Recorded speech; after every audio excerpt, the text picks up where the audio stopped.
കൂട്ടുകാരെ എല്ലാവർക്കും സുഖമാണ്. രാവിലെ തന്നെ ഒരു ഗ്ലാസ് പാലും കുടിച്ച് എന്റെ ബട്ടർ ഇറ്റിമേടെ ആരംഭിച്ചിരിക്കുകയാണ്. ഇന്നത്തെ ബ്രേക്ക്ഫാസ്റ്റ് നല്ല ചൂട് അപ്പവും കടലക്കറിയാണ്. എനിക്ക് ഒരുപാട് ഇഷ്ടമാണ്. ഈ കോമ്പിനേഷൻ അടിപൊളി ടേസ്റ്റ് ആണ് കേട്ടോ. നിങ്ങൾക്ക് ആർക്കെങ്കിലും അപ്പവും കടലക്കറി ഒരുപാട് ഇഷ്ടമാണെങ്കിൽ കമന്റ് ചെയ്യുക.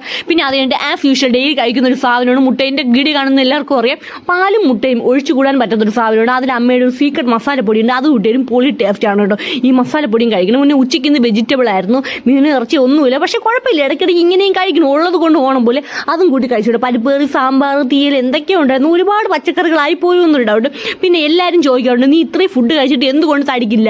അതിന് ഒരേ ഒരു ഉത്തരവേ ഉള്ളൂ, ഈ ഗ്രൗണ്ടാണ്. ഇത് നെയ്യാറ്റിൻകര മുനിസിപ്പൽ സ്റ്റേഡിയമാണ്. എല്ലാവർക്കും അറിയാം. ഞാൻ ഇവിടെ വന്ന് ഓടാൻ പോകും ഗീസ് വൈകിട്ടാകുമ്പം. അപ്പം ഞാൻ ഈ തിന്നുന്നതൊക്കെ ഇവിടെ ദഹിച്ചു പോകുന്നുണ്ട്. അതുകൊണ്ട് വീണ്ടും കഴിക്കും, പിന്നെ ഓടാൻ വരും.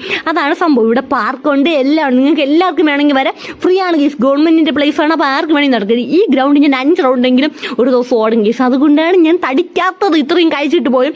അപ്പോൾ ഇതും ഇവിടേക്ക് ഈ വർക്കൗട്ടൊക്കെ ചെയ്യാൻ ആൻറ്റിമാരെ എല്ലാവരും വരും കേട്ടോ. നിങ്ങൾക്ക് വേണമെങ്കിൽ വരാം. പിന്നെ അവിടെ നേരെ കടയിൽ പോയി ലൈം ജ്യൂസും പിന്നെ കടയിൽ നിന്ന് ദോശ ചമ്മന്തി സാമ്പാർ, വീട്ടിൽ വന്നപ്പോൾ പൊരിച്ചൊരു സാധനവും പിന്നെ മസാല ദോശയും കഴിച്ചു. അപ്പോൾ അത്രേ ഉള്ളൂ. Tata bye.